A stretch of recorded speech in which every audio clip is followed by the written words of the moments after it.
শিক্ষা, শান্তি আর প্রগতির পতাকাবাহী সংগঠন, সর্বকালের সর্বশ্রেষ্ঠ বাঙালি জাতির জনক বঙ্গবন্ধু শেখ মুজিবুর রহমানের নিজ হাতে গড়া সংগঠন।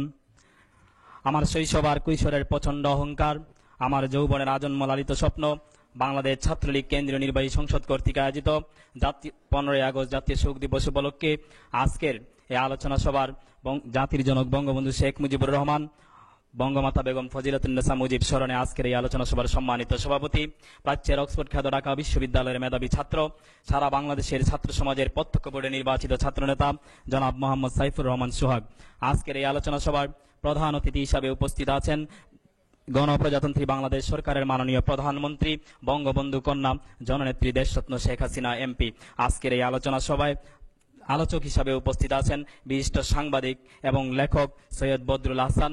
আজকের এই আলোচনা সভায় আরও উপস্থিত আছেন সম্মানিত মন্ত্রী পরিষদের সম্মানিত নেতৃবৃন্দ, মাননীয় সংসদ সদস্যবৃন্দ, বাংলাদেশ ছাত্রলীগ কেন্দ্রীয় নির্বাহী সংসদের সাবেক নেতৃবৃন্দ, বাংলাদেশ ছাত্রলীগ কেন্দ্রীয় নির্বাহী সংসদের সম্মানিত নেতৃবৃন্দ, বাংলাদেশ আওয়ামী লীগ, যুবলীগ সহ বিভিন্ন সংগঠনের সম্মানিত নেতৃবৃন্দ, আমার সামনে উপস্থিত বাংলাদেশ ছাত্রলীগ কেন্দ্রীয় নির্বাহী সংসদের এবং বিভিন্ন ইউনিটের নেতাকর্মী ভাই এবং বোনেরা, সবাইকে জানাচ্ছি জাতির জনক বঙ্গবন্ধু শেখ মুজিবুর রহমানের নিজ হাতে গড়া সংগঠন বাংলাদেশ ছাত্রলীগ কেন্দ্রীয় নির্বাহী সংসদের পক্ষ থেকে মুজিবিয়া শুভেচ্ছা ও অভিনন্দন। প্রিয় বন্ধুরা, আজকের এই আলোচনা সভায় আমি আমার বক্তব্যের শুরুতেই শ্রদ্ধার সাথে স্মরণ করছি সর্বকালের সর্বশ্রেষ্ঠ বাঙালি জাতির জনক বঙ্গবন্ধু শেখ মুজিবুর রহমানকে।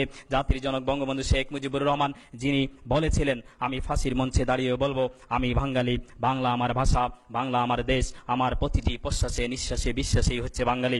যেই জাতির জনক বঙ্গবন্ধু শেখ মুজিবুর রহমান নিজের অস্তিত্বে বাঙালির অস্তিত্ব খুঁজে পেয়েছিলেন, তাই আমরা আজকে বলতে পারি জাতির জনক বঙ্গবন্ধু শেখ মুজিবুর রহমান, বাংলাদেশ এবং বঙ্গবন্ধু এক এবং অভিন্ন দুটি সমার্থক শব্দ।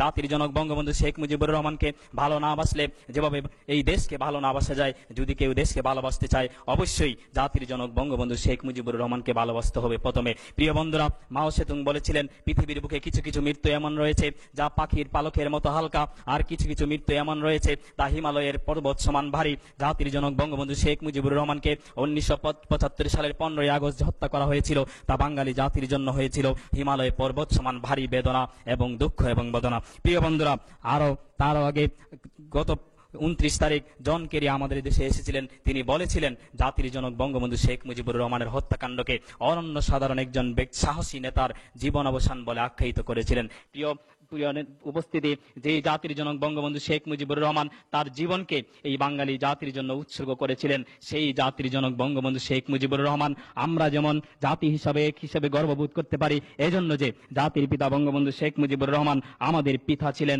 আবার আমরা হচ্ছি সবচেয়ে দুর্ভাগা জাতি, এজন্য যে আমরা আমাদের জাতির পিতাকে রক্ষা করতে পারিনি। যেই পাকিস্তানি সরকার তাদের 23 বছরের পাকিস্তানি গভর্নমেন্টের আমলে আমাদের জাতির জনক বঙ্গবন্ধু শেখ মুজিবুর রহমানের দিকে চোখ তুলে তাকাতে সাহস পায়নি, সেই জাতির জনক বঙ্গবন্ধু শেখ মুজিবুর রহমানকে আমরা আমাদের বাংলাদেশের জীবনে মাত্র 3.5 বছরের জীবনে আমরা তাকে হত্যা করে পেরেছি। সুতরাং ক্ষমতার প্রতি কি লোভ আমাদের, তা এখান থেকেই প্রমাণিত হয়। এজন্যই প্রয়াত হুমায়ুন আজাদের এই কথাটি সত্য, বঙ্গবন্ধুর মহান আত্মত্যাগের ফলেই 56,000 বর্গ মাইলের একটি ভূখণ্ড লাভ করেছি বাঙালি জাতি, বিশ্ব দরবারে পেয়েছে একটি স্বাধীন জাতিসত্তার পরিচয়। প্রিয় বন্ধুরা, আমি শ্রদ্ধার সাথে স্মরণ করছি বঙ্গমাতা বেগম ফজিলাতুন্নেসা মুজিবকে। যেই বঙ্গমাতা বেগম ফজিলাতুন্নেসা মুজিব আমাদের বাঙালি জাতির মহাকাব্যের কাছে অপেক্ষিত রয়ে গিয়েছেন। প্রিয় বন্ধুরা, আমরা জানি বিশ্বকবি রবীন্দ্রনাথ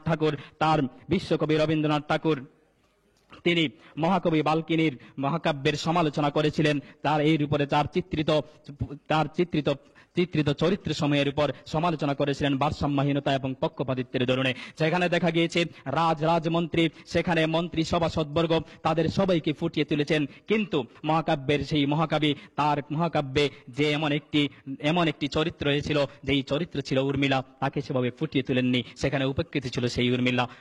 আমরা দেখি সেই টঙ্গিপাড়ার ভাগীরথী নদীর তীরে টঙ্গিপাড়ায় যেখানে জন্মগ্রহণ করেছিলেন রেণু নামের একজন রেণু, সেই রেণুর সাথে আমাদের বঙ্গবন্ধু শেখ মুজিবুর মুজিবুর রহমান বিবাহ বন্ধনে আবদ্ধ হয়েছিলেন। এখন সে কোথায়, কেমন আছে, তার খবর বাঙালি জাতির আমরা কেউ রাখি না বা রাখতে ইচ্ছা করি না। প্রিয় বন্ধুরা, আমরা যদি দেখি জাতির জনক বঙ্গবন্ধু শেখ মুজিবুর রহমান সেই ইসলামিয়া কলেজ থেকে ফিরে এসে যখন ঢাকা বিশ্ববিদ্যালয়ে ভর্তি হয়েছিলেন, ঢাকা বিশ্ববিদ্যালয়ে ভর্তি হওয়ার পর রাজনীতির মঞ্চে যখন আবার তিনি ফিরে এসেছিলেন, যখন তিনি জেলের মধ্যে ছিলেন, তখন তার প্রথম কন্যা সন্তান শেখ হাসিনার সুখবর পেয়েছিলেন। তারপরে তিনি জেলের প্রকোষ্ঠে বসেই শেখ কামাল এবং শেখ জামালের কথা শুনেছিলেন। প্রিয় বন্ধুরা, আমরা যদি দেখি আজকের প্রধানমন্ত্রী জননেত্রী দেশরত্ন শেখ হাসিনা, আপনার মধ্যেই আমরা খুঁজে পাই আমাদের বঙ্গবন্ধু জাতির জনক বঙ্গবন্ধু শেখ মুজিবুর রহমানকে।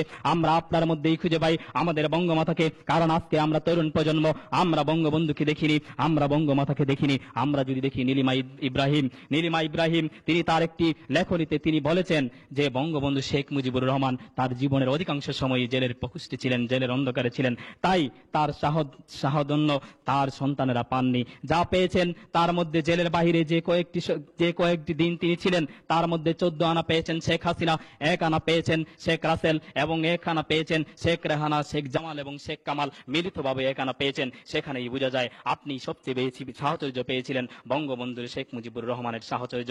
আমরা যদি দেখি যে সেই নীলিমা ইব্রাহিম আরো বলছেন যে আজকের প্রধানমন্ত্রী জননেত্রী দেশরত্ন শেখ হাসিনার মুখাবয়বে, তার মুখে মণ্ডলীর মধ্যেই জাতির জনকের সহধর্মিণী রেনুর মুখচ্ছবি আজকে তিনি দেখতে পান।